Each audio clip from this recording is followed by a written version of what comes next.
ఒక ముద్దాయి చెప్తున్నాడు, తుళ్ళూరు డిఎస్పీ గారంట, ఆయన వచ్చి మురళీకృష్ణ గారు, ఆయన ఎంత గనుడంటే ఆ ముద్దాయి బాధపడుతున్నాడు, ఏడుస్తున్నాడు.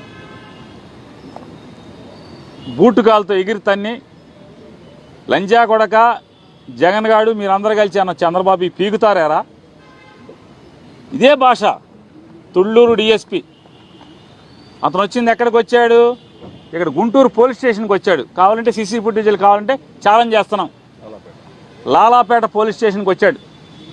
లాలాపేట పోలీస్ స్టేషన్లో ముద్దాయిలను కూర్చోబెడితే అక్కడి నుంచి తుళ్ళూరు డిఎస్పీ ఆ స్టేషన్కి వచ్చి తన్ని జగన్మోహన్ రెడ్డి గారిని పచ్చి దుర్భాషలాడుతూ, వీళ్ళని తిడుతూ, కులం పేరుతో తిడుతూ, కులం పేరుతో, రెడ్డి కులం పేరుతో తిడుతూ, జగన్ని తిడుతూ, పచ్చి బూతులు తిడుతూ, ఏరా చంద్రబాబుని మీరు పీకుతారేమన్నా అని చెప్పని నేను అంతవరకు ఆగుతున్నా. ఇంకా చాలా పీకుతారా అని మాట్లాడాడు. ఇంకా ముందు మాటలు ఉన్నాయి.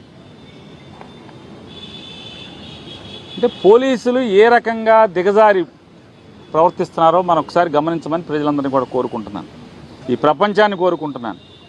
నిన్న చూసాం, ఆయన గోత్రికుడు అనుకుంటా, ఒక పోలీస్ ఆఫీసర్ గారు ఆయన చెప్తున్నాడు. ఏం చెప్తున్నాడు? ఈనాడు రాంబాబు అని కూడా చెప్పారు, అరబ్ దేశాల్లో అయితే అవి చేసేవాళ్ళు ఇవి చేసేవాళ్ళు అని. చాలా